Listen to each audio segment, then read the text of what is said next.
Good afternoon, everyone. Welcome to the Eastham Senior Center, and welcome to our first program in our series of Collecting Memories. I'd like to introduce Marca Daley from the Eastham Historical Society. Thank you so very much. Someone in the audience just said, I said, this is the first time we've done this or tried this, and she said, so we're your guinea pigs? And I rather feel like I'm your guinea pig for trying to attempt this.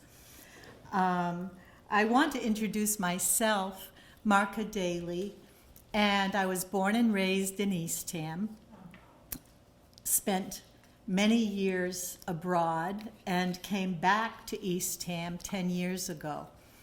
My grandmother and grandfather were Verena and Ray Daley, and you might know the Swift Daley House, which is one of the museums that the Historical Society runs, along with the old tool museum, which was my grandpa's tool shop, and the Dill Beach camp. So I spent most of my childhood summers running over to Grammy's house and on rainy days playing inside that house, and just wonderful memories, and helping out in the garden. And when I came back 10 years ago, my aunt, Dorcas Gill, helped out at the Swift Daley House as a guide because she grew up in the house. And I liked to hang out with her, so I did and became a guide. And from there, it was a short step down the road to the old schoolhouse museum, where I became a guide. And then I started working with Bobby Cornish, who was the archivist. And when Bobby retired a few years later, I kind of naturally continued on doing the archivist work. And currently, I'm also the curator of the Schoolhouse Museum. So I spend a lot of time in the old schoolhouse where my mom went to school, and lots of my family members, and lots of your parents, too.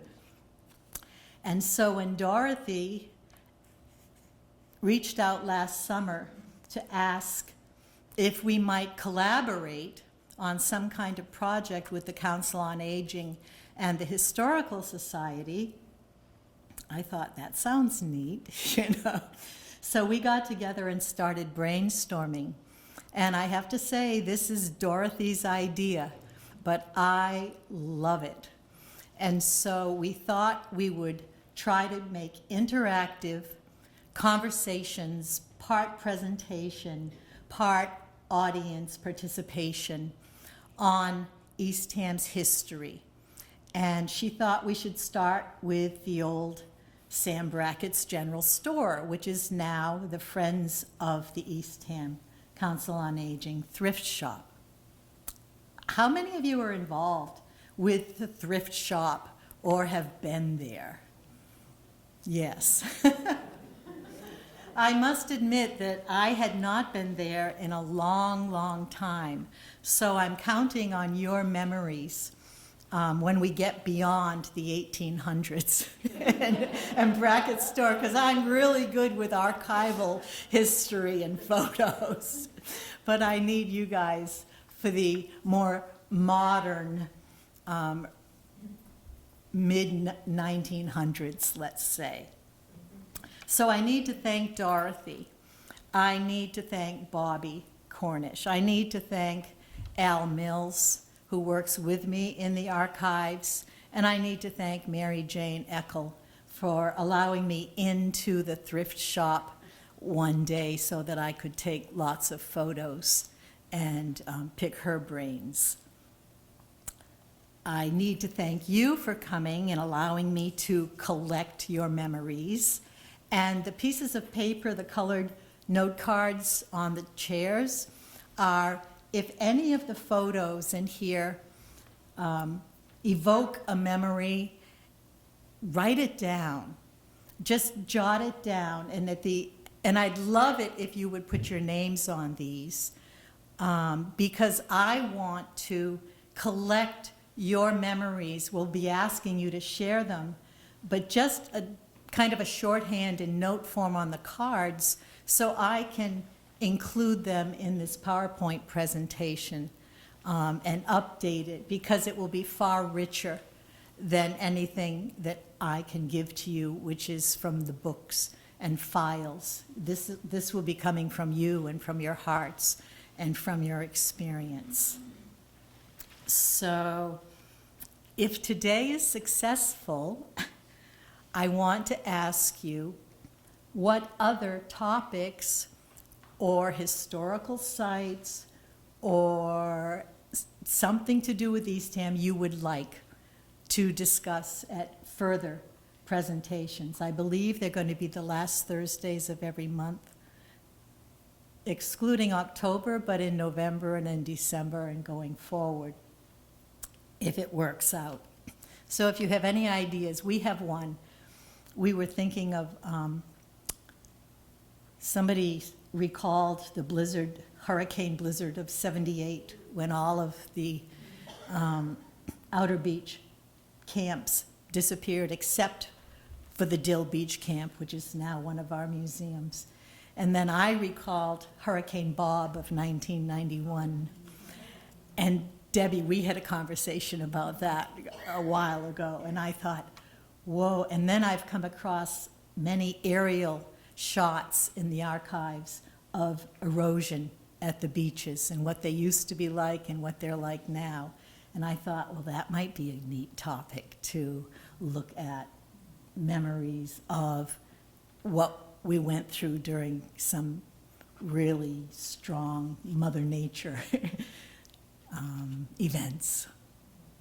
Okay, that's a long-winded introduction, I'm sorry. So, I'm going to take this chronologically. So I'm going to give a little background on Eastham, the historical background and context of North Eastham, which is Massasoit Road, which was also known as West Main Street. It was the main street through Eastham to Wellfleet back in the day.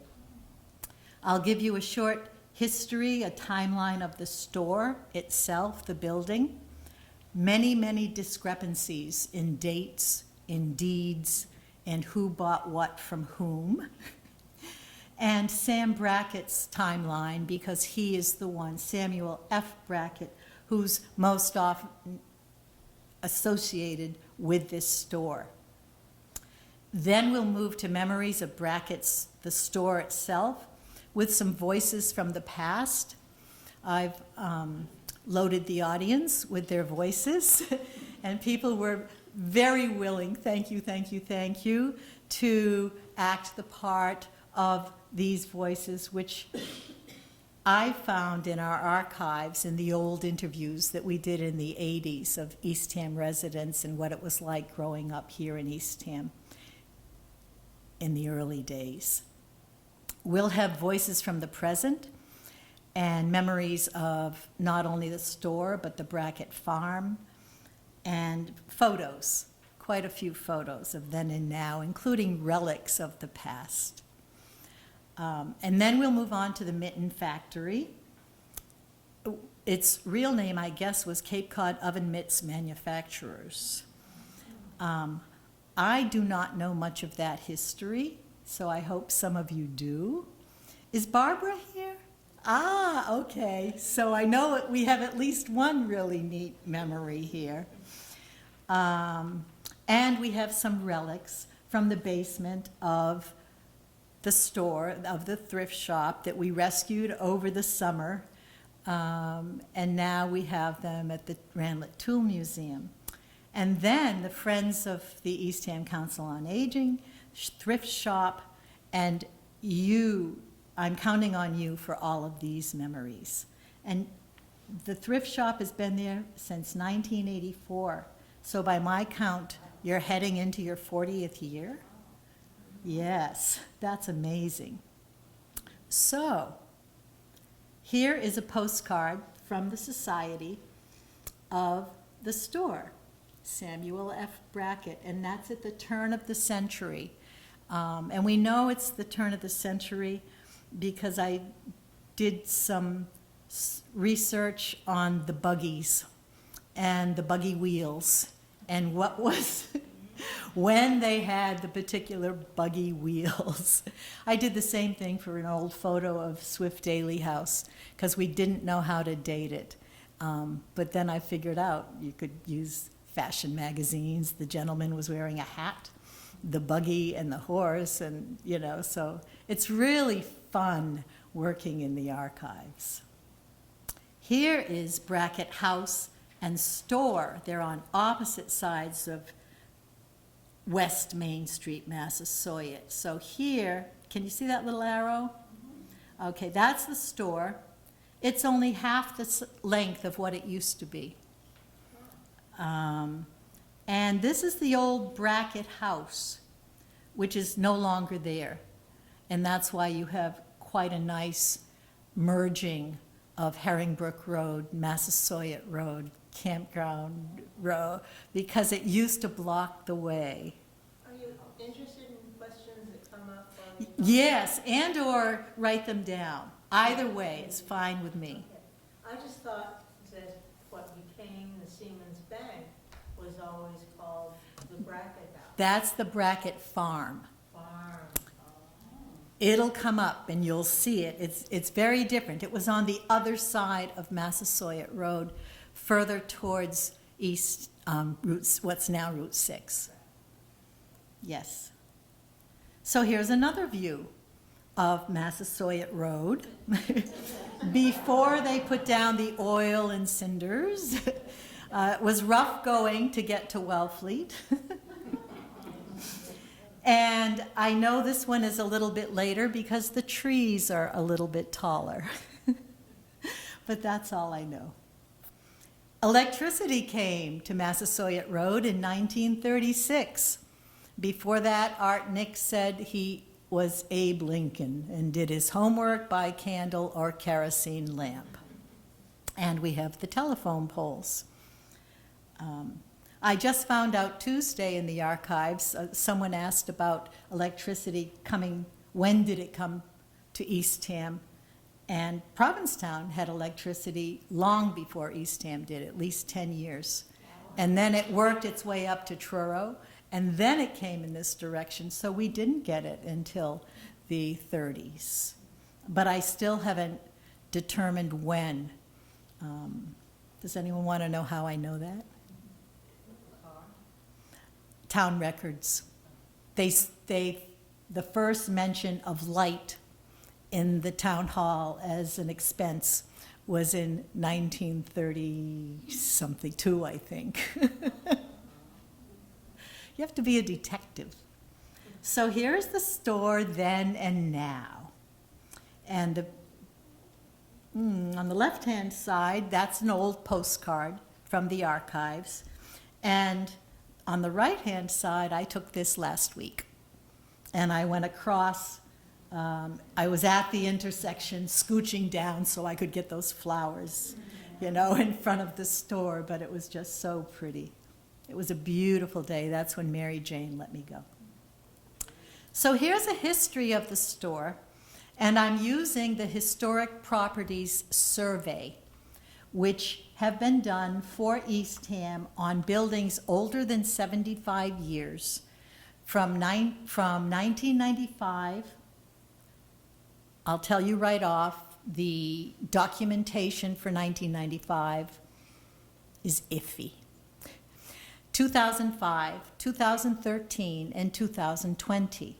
So I used the survey of 2020 because it seemed the most reliable and the one that had the most sources and bibliography, and I have that at the end in case anyone's interested. But what they said about this property, which is now known as 580 Massasoit Road, how many of you remember when we did not have house numbers? Practically all of us. And even the original Eastham Vacationers handbooks, they would say cottage colony on the bay. and the telephone was Orleans 852. It was. Anyway, The property at 580 Massasoit Road is significant on a local level with regard to the criteria from this Mass Historical Commission to be considered a building of historic significance. As a remarkably intact 19th century commercial building and as the sole surviving historic commercial building in Eastham. And I thought, wow, and it still is a commercial building surviving in Eastham, the oldest. So, the house the building you could read was built in 1871. Some documentation say it was built in 1879. I've also seen the date 1874. So you don't really know, but then you play detective and find out who sold it to who, how old they were. You know, if it was built, someone said that it was sold to some document, Brackett, in 1878, when he would have been 12 years old or something like that. So no. So I've gone with what I can best determine from all of the documentation that we have. There was a store here. It was founded by a man who had a packet boat, and I think it was the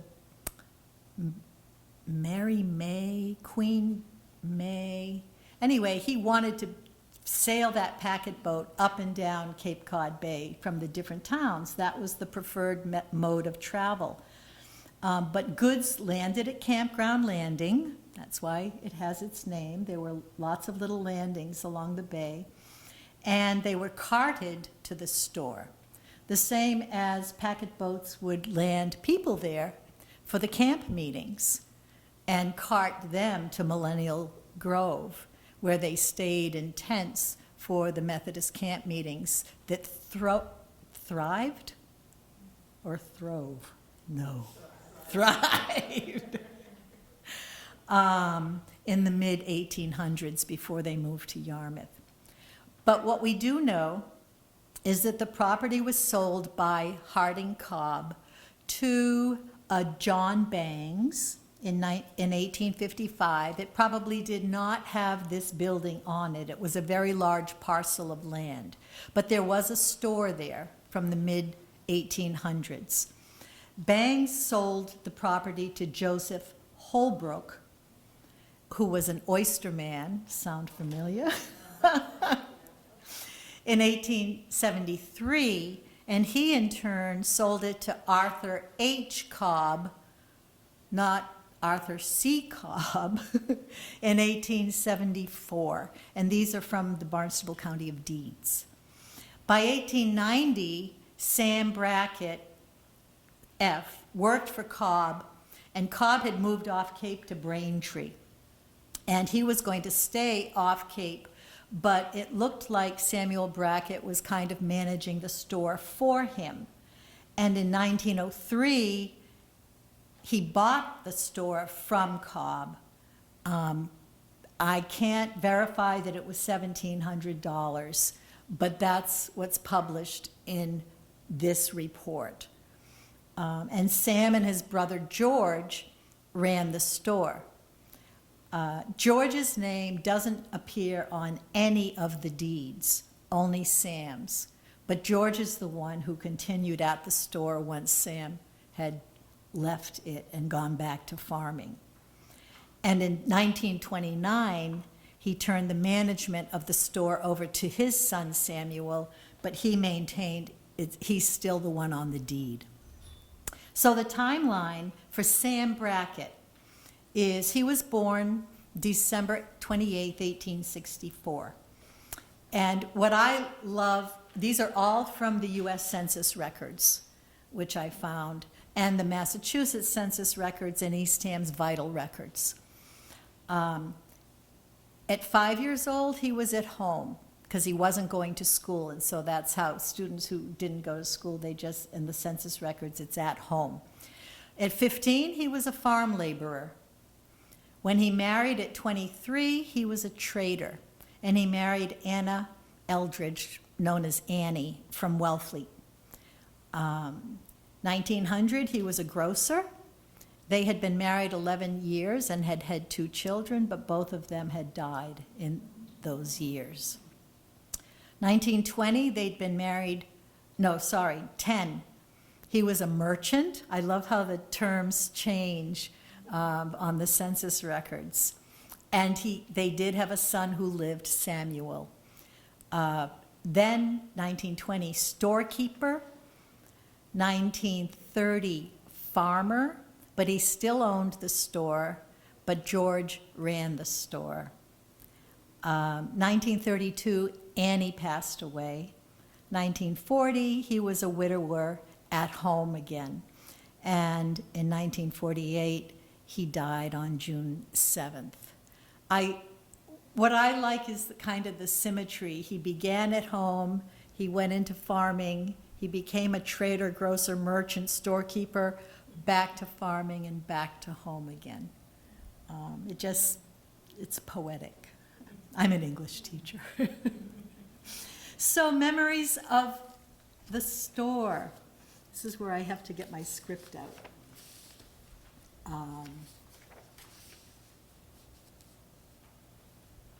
So does anyone in here remember Bell Brackett? Yes. Town clerk for how many years? Organist at the Methodist Church for how many years? Wonderful, wonderful lady. And we have one of her memories. So, Belle, your husband's name was Sam? Yes, Samuel Brackett. Can you tell us something about him and his family? Oh, yes. His father, Samuel F. Brackett, owned the general store down here at North Eastham. He ran it with his half-brother, George Brackett. Well, that was just the place for people here in Eastham to buy everything. The store was a general store, and you could buy anything from a stick of gum to a ton of hay, or coal, or gallons of oil, just everything. I have a picture here showing George Wiley, who worked for them with the delivery wagon and the horse. And he just went all over town taking orders for everything, everything. Somebody said they had a delivery system. I think it was Joe King. Joe? Yes, they did. George Wiley used to go down and take the orders today and make the delivery tomorrow.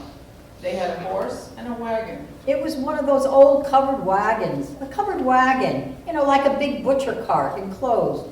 And a majority of the people around here paid their bill twice a year after the crops came in. They even bought all their fertilizer off of Brackett there. Used to come down by the carload, right, Art? The fertilizer would be on the honor system. You'd go up there, you'd order 5 tons of fertilizer or 1 ton of fertilizer. It came in 100-pound bags then. I'd hate to try to lift one now. Those we used to throw around like nothing. But you ordered from Mr. Brackett, Samuel F. Brackett and Son. You ordered your fertilizer.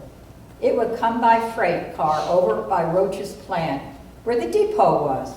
It was the honor system. If you had 2 tons of fertilizer come, that would be 40 bags. You go over there and you get 40 bags yourself. You wouldn't ask Brackett or anything else. The word would get around that the fertilizer would be in. So you go over there and help yourself to 40 bags, if that's what you had ordered. When I was 12 years old, I ordered a ton myself from Brackett and got trusted for it. 12 years old. I love that. Unfortunately, thankful for us, Marianne has a great voice. Art Nick's voice on the tape was so a little bit gnarled that we couldn't understand it. So Marianne, thankful. Do you have any memories of what was sold in the store? Well, you could go up and get yourself a new pair of bloomers.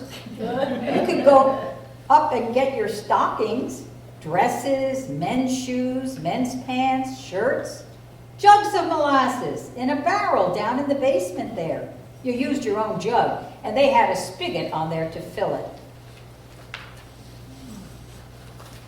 Art Benner remembers the molasses too. And in a 1988 interview, he said, "Downstairs from there was a molasses barrel where the molasses was kept. Someone left the spigot open one day, and the barrel of molasses went all over the floor, and we always smelled that nice aroma afterwards." And these are the stairs. This past June when I was there, and we pulled some things out that hadn't seen the light of day since the days we're talking about. These are the stairs that lead up to the store. Did it still smell? No. If you got through the spider webs, the cobwebs, maybe. Picture this. You might want to close your eyes. I don't have photos, but this is Art Benner in 1988, recalling in detail the interior of the store. As you came in the entrance door, on your left was the big candy counter, which was the #1 object.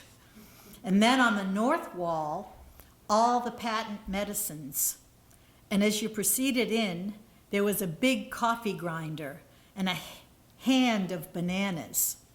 If you went still further to go out the back part, there were the buggy whips, which hung in a little circular affair, and also the sugar and flour barrels. On the south side of the store was a little cubicle where the bookkeeping was done. And also on the south side was another showcase with odds and ends and big counter with dry goods and yard goods, all shapes, sizes, colors, and dimensions, and so forth on rolls. Of course, people did more of their own millinery work in those days, and I remember there was a big iron safe where the bookkeeping was done, I suppose to keep their money and stuff. Then there was a sort of separation, almost a partition, between the two sides. Beyond the partition, there was a big wooden box that had rubber boots, one of the necessities of the day. Consider those roads. There were slickers, rain gear, all that sort of thing. A staircase led upstairs, just before you went out to the back part of the store.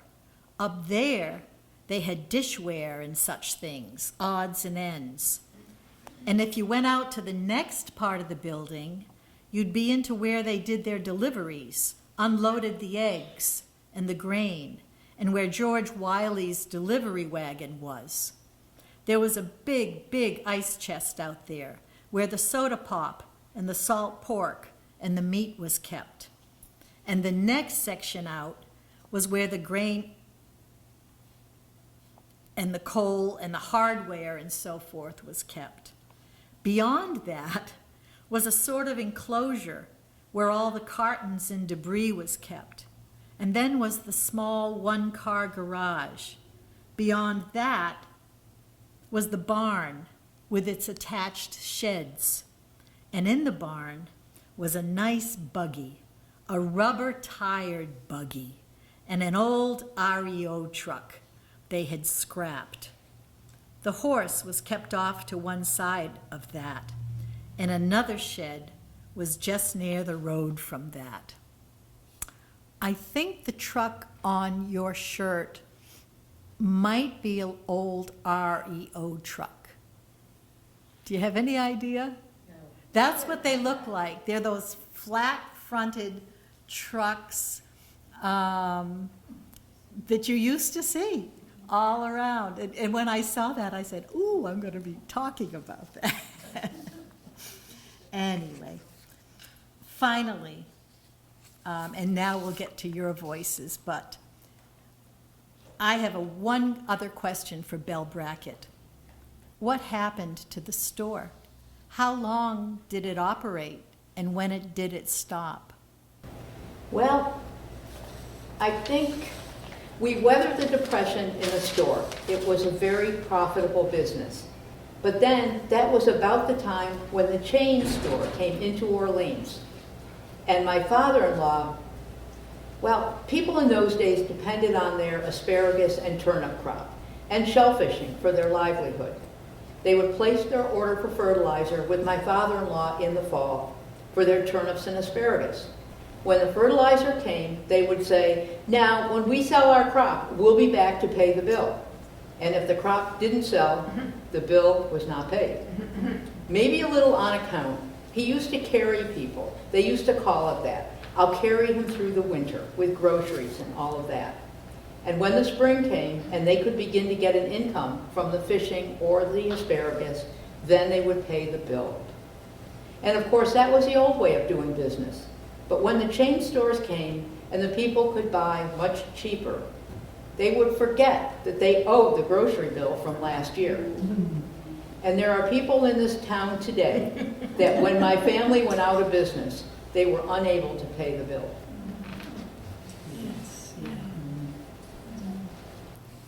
Any other memories have these voices from the past evoked in yourselves, perhaps? I just love hearing those. Thank you so much. So the interview with Belle was in the 80s? Yes. Okay. And Deb seemed to think she was in her 80s at the time. That, I Yeah. think she was a little older than my dad, okay. because he treated her like an elder. And that would put her into Yeah. her 80s, in the 80s. Right. Yeah. How far did the original store go back? Yeah. Twice as far as it is, as long as it is now. Including the barn and everything? No, the barn was beyond it. It was a 1.97 acre parcel of land. So I don't think it's quite as hemmed in as it is now. Well, there are a couple of memories, connections, that I came across, and they were really quite interesting. In 1967, this is the intersection of the road with the Brackett House. You can't see it, well, you can hardly see it because it's been burned twice. It burned down once, huge fire, and then as they were rebuilding it, it burnt again. And they offered the house and the land to the town of Eastham for $5,000. And it came up at a special town meeting. And in the small print here, there were people who said that it wasn't the place to come up at a special town meeting. It had to wait for the real town meeting in May. And someone else said, well, why are they selling it to us for $5,000? I heard that 2 other people offered $4,500. So someone else made a motion that they accept it for $4,500, but they put it off until the next town meeting, and by then they didn't get it. A little bit of politics. Howard Quinn has a 10-book set, scrapbooks of everything that happened in Eastham back in the day. And he's one of my go-tos for trying to find things out. It's really interesting. This is very interesting.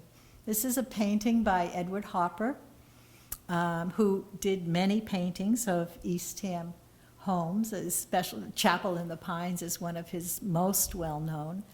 It's a watercolor.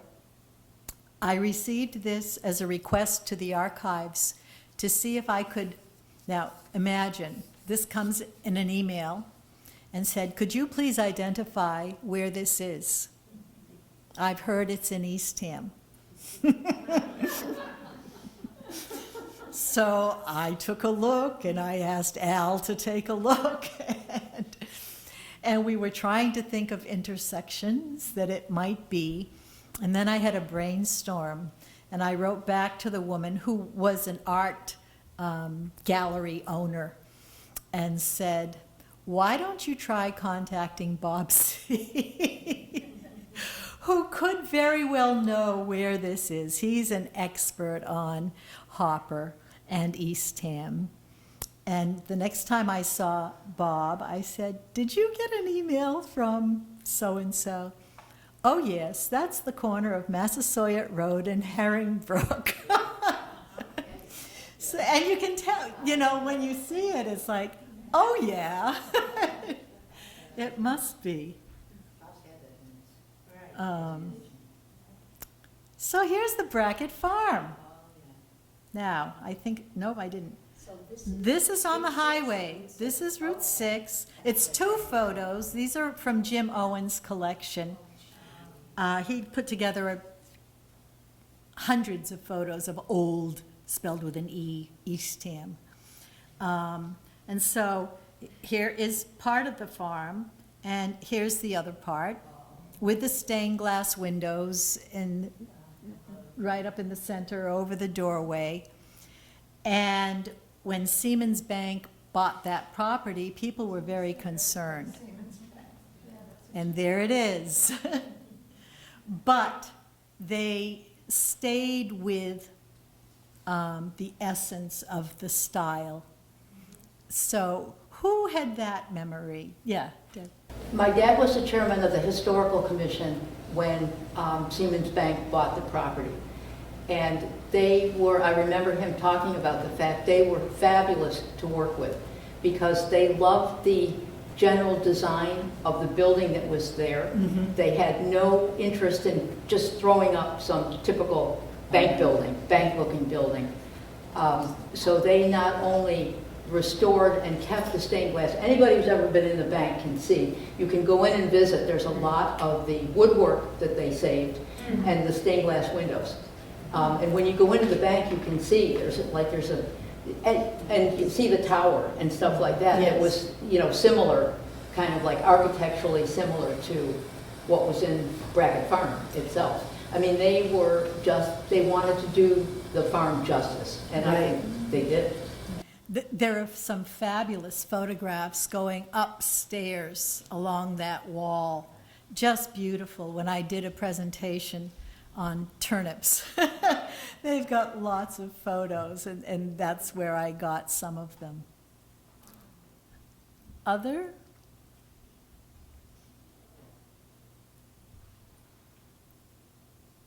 We'll move on. Oh, relics of the past.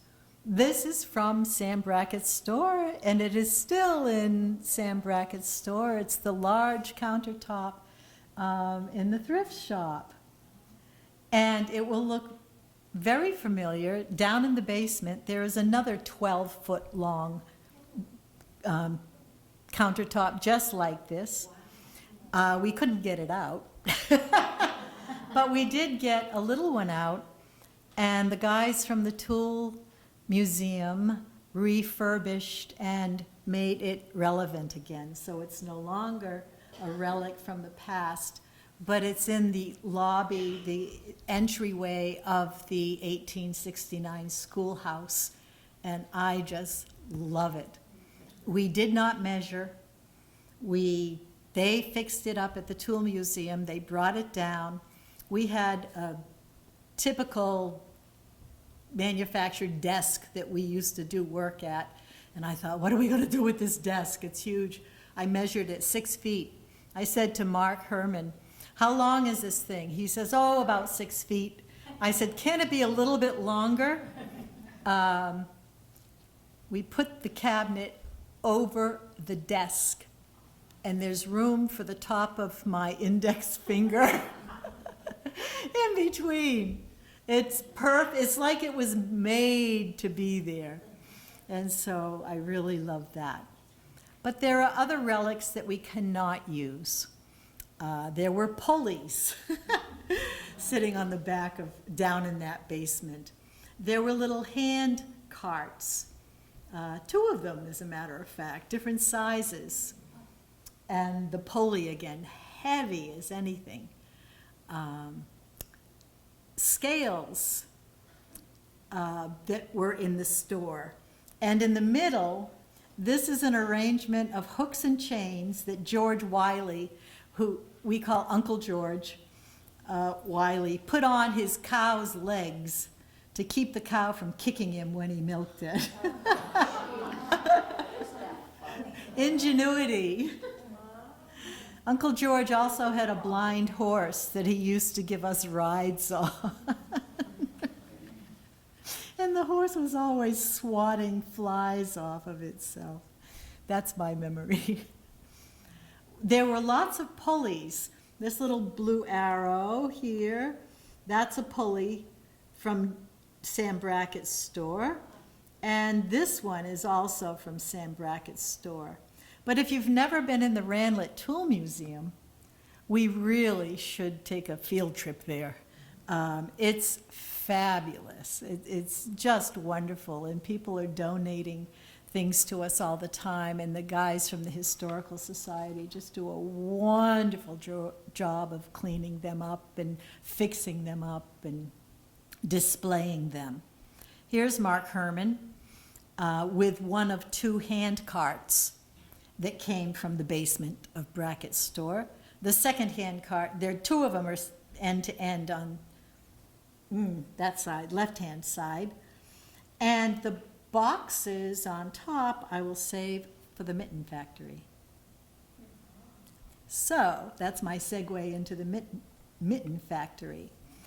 Sam Brackett closed the store in 1933, but he did not sell it, he kept it. It just was closed. And in 1944, George Morse and his wife Mary Morse, sometimes known as Marie, he was an interior decorator in Plimpton, Mass.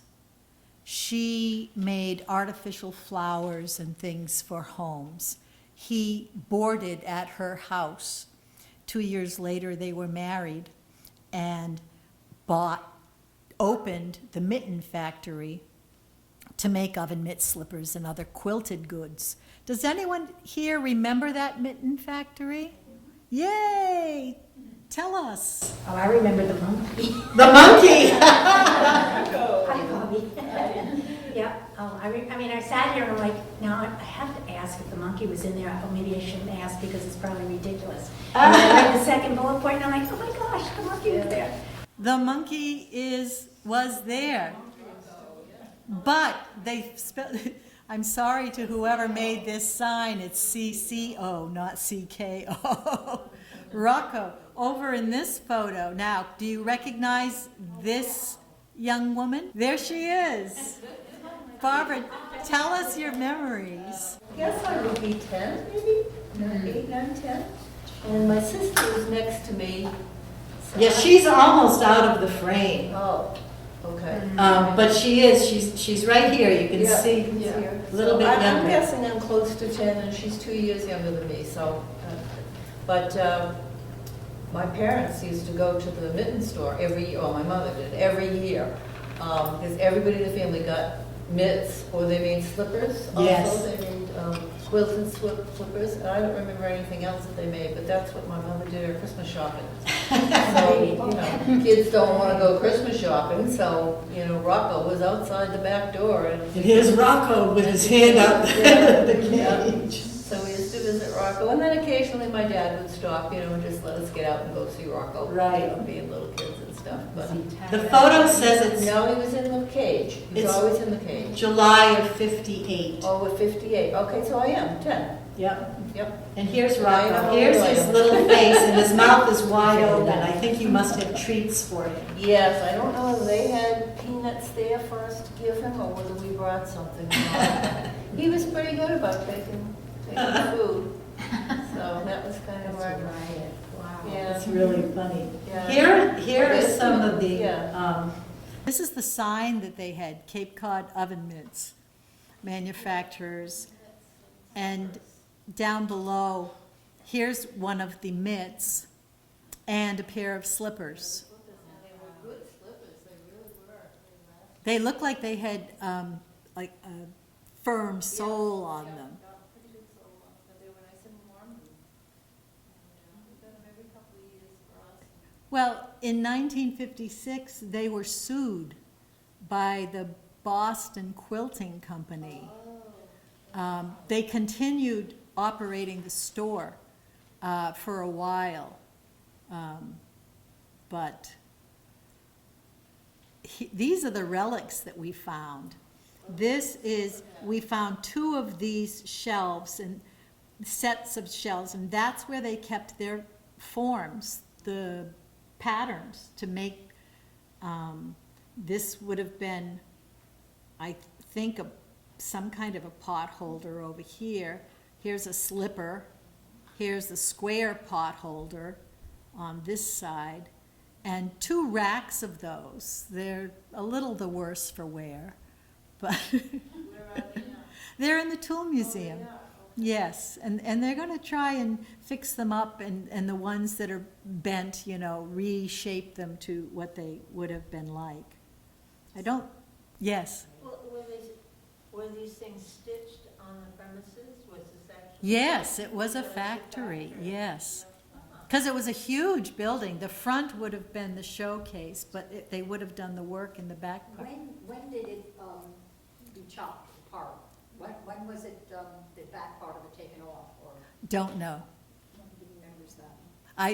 I didn't even look it up. I saw, that was Art Benner who said that in his interview, that it's half of what it used to be, but I hadn't seen anything about, When you were down in there for the foundation, was the foundation underneath that whole building?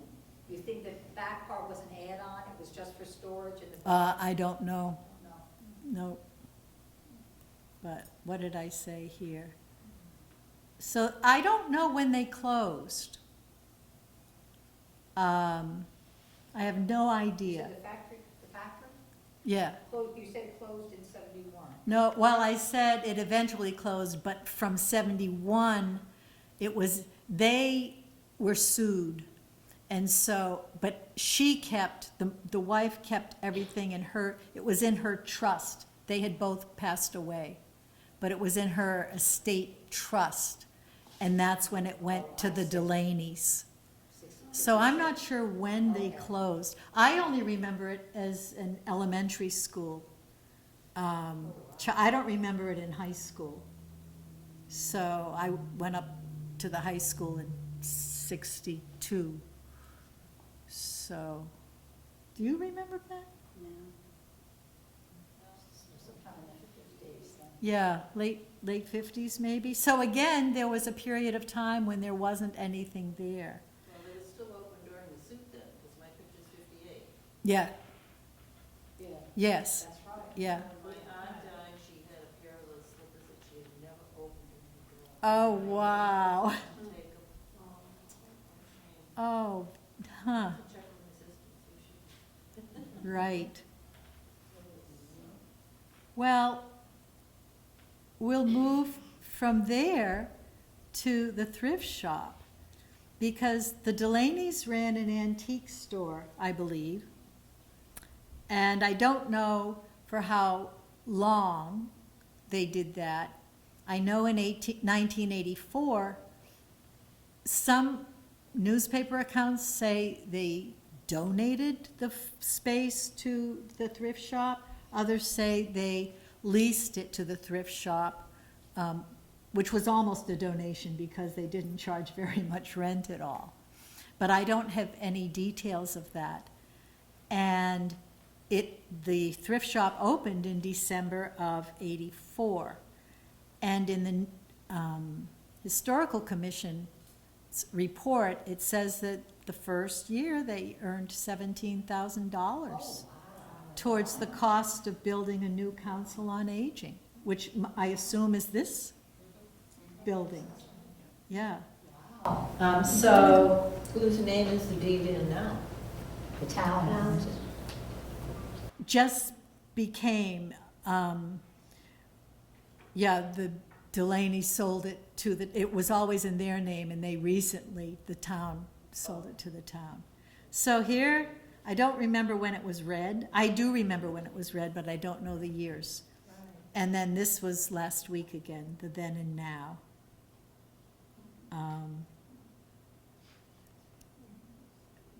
In 2021, there was a story in the P-Town Independent. I like "You're in luck with a buck." And this is the interior of the thrift store now, what it looks like now also. And it kind of reminds me of what it must have looked like in Sam Brackett's day. I mean, I think that has come almost full circle also, which is really kind of neat. We didn't have that central where the clothes are hanging, but I'm sure the counters went probably around the... Well, and some of the counters are in the Historical Society. They're the ones we move all the time for our presentations. glass ones. Yes, they came from Sam Brackett's store also. Thrift shop, talk to me, because I don't have any memories. You too. What do you love about the thrift shop? I do have some interior, maybe this will jog your memory. You have paintings of the building, in the building. This is Hopper again. He claimed it was Nyack, New York. Right. We know that. And the red one I don't know, and I think there may be a signature kind of right down here, but I cannot. It's in the thrift store shop if anyone wants to take a look. It's beautiful. It's really lovely. And then you have lovely visual memories in there. These are some collages of bulletin boards of, well, you tell me, who's it of? What's? Joanne and I have been there I've been there 14 years, she's been there 10, 12, something. Wow. I'm president of the Friend, she's vice president, but we're on our way out. Is that your picture in the news article? Yes, it's- I thought it was you. But we haven't found anyone to step up and Whoop, take the job, so we're so in and out. make your plea. Captive audience. But it's a fun place, it's wonderful to work there. Our donations are what keep us going. It's such a community-based shop because everybody realizes the money's going back to the Council on Aging. Yes. To support all the seniors. So we get fantastic donations and we have fantastic volunteers that are so good and so faithful. And it's very popular, isn't it? Oh, yeah. Hugely popular. Yeah. Well, people come each year if they're on vacation. Yeah, and we stopped there. They say, oh, we always had to come here. Right, See a lot of out-of-state license plates. right. In the old parking area where they used to have all of the grain and fertilizer. Yes, Mary. I have a memory, it's not of the history of the store, but it's my history. I stop frequently there because I pass the store, and I think it was early in one season, before all the crazies come up here. I found, and this is going back a few years now, my granddaughter was in, I think, junior high, and she was learning to speak German, and I went, you'll find anything in that shop. I went in and I found a travelogue about Germany. And I said, oh, she'll have fun with this, she'll be able to see what Germany looks like, She's living out in New York, out near Buffalo, out in the boonies, and I said, oh, this will be fun. So anyway, I go in there, and whoever was checking me out sort of giggled when she saw what I was buying, and I tried to tell her that, our background is German, the last name is Schaefer, and from the back of the store, somebody yells, I know somebody named Schaefer. Where are you from? And I said, oh, New York State. You know, and she said, oh, I knew Schaefer's out in Schoharie County. And I said, oh, I went to school in Schoharie County.